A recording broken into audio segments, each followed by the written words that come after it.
Just because it feels uncomfortable doesn't mean it's not good.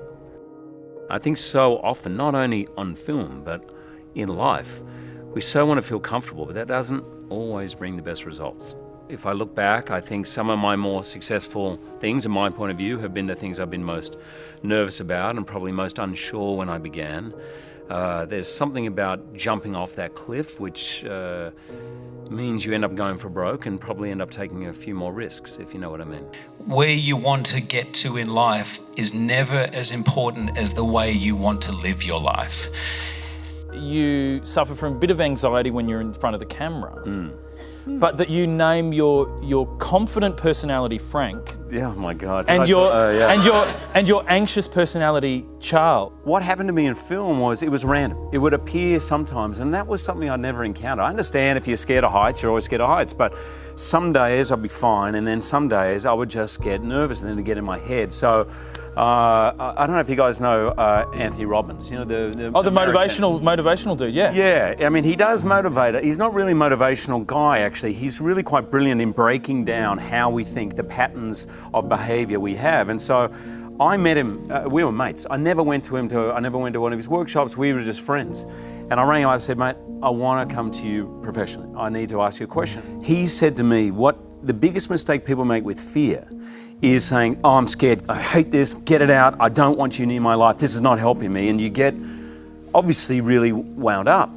So he said, you've got to remember the times where you feel confident, name that character that feels scared, and as you're walking on a set, realize that the fear is good, that it got you where you are, that it makes you work. The fear sometimes actually goes, oh, I better work really hard on this film. So he said, that fear, embrace it, work really hard, and then on that day when you walk on set, Charles, thanks, but I don't need you right now. And then be frank. When the things most matter, you so desperately don't want to destroy it for being scared that you can really destroy it. Sure. When I hosted the Oscars, I was like, wow, man, this is a billion people. And I just thought, okay, whatever you do, just remember, you're a kid from Moorooga in Sydney, you're hosting the Oscars, have some fun, you know? And luckily for me, those turning points, I've somehow always stuck to that idea of just having fun. I genuinely like to be friendly with everyone. In the Australian film industry, everyone talks to everyone, and if they're not making fun of you, then they really don't like you. So there's a problem. And I also, when I first went to America, I noticed there was an unspoken, and it's not, people tell stories of don't look this actor in the eye and all that. I've never heard that before, but there is a slightly unwritten rule of leave the actor alone, let them do their thing. It could be a process, it could be because of their style, I'm not sure. And I always try, literally on the first day, to break that down because I feel self-conscious in that environment. I'd much prefer a grip, making fun of me than calling me Mr. Jackman and then saying nothing until they say, thank you, it's been great working with you. You know, I much prefer to feel we're in it together. Because I didn't come into this business, my first job was 26, I did not come in fully formed. I always feel that I'm a work in progress, and there is absolutely, I promise you, no way I would be standing on this stage with this extraordinary honor if it wasn't for the many, many people. And I know it's easy, and you hear people all the time thanking their team, their agents, and it always feels like perfunctory. Well, when I came to Hollywood, I was about 30 years old. I wasn't a kid. I felt I understood people a little bit. I had no idea, really. I met 1,000 people.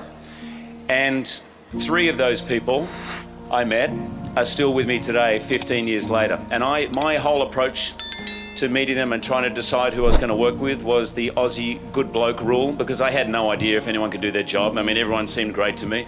So I just applied, if they seem like a good bloke, if they seem like they're true to the word, if they seem like they're genuine, then I'm going to go with it. Raising 5 children alone, there must have been some system of organization. Now I find it hard to believe how well organized it was. It was chores written up, we had chore sheets. So 5 kids, 5 work days to the week. The weekends were a little different, but so once a week your job would be the dishwasher. Once a week would be dinner, so you cook dinner. Once a week would be the lunches. Once a week would be the washing. Monday nights would be the communal clearing of the clean washing on the table. Saturday mornings we had chores. Sundays was always Dad observed the Sabbath, so we had to go to Sunday school, and then we had Sunday lunch.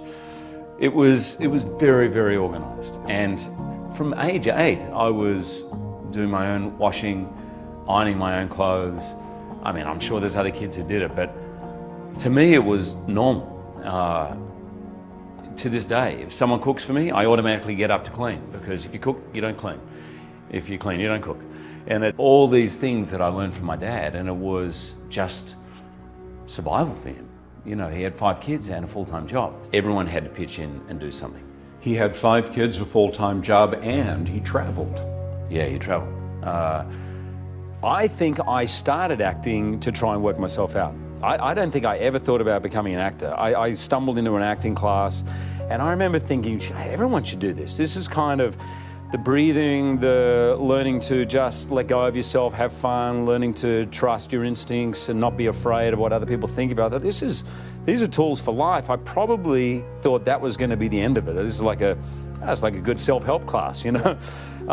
And I was probably 26 before I got my first job. So it took me a while. I was a slow learner.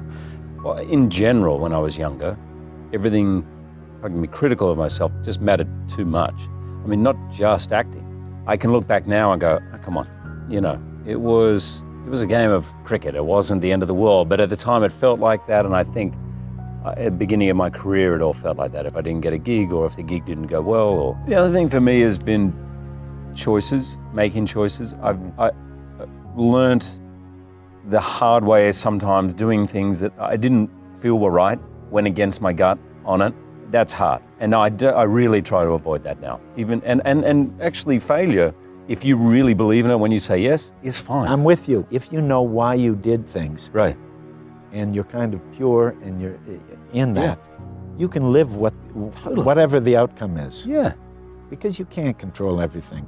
Right. So you can only control your intention and your kind of, your good impulse, your degree of engagement. When you're free of the idea of the result, sometimes the engagement can run so much deeper because you're not preoccupied and thinking ahead. Yeah. You're not getting ahead of yourself.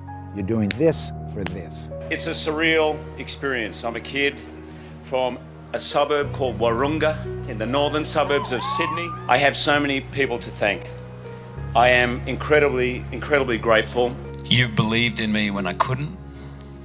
You've loved me with a passion and a depth that I didn't even know existed, and I don't think I even felt that I deserved. You have pushed and encouraged me when I was scared to venture out.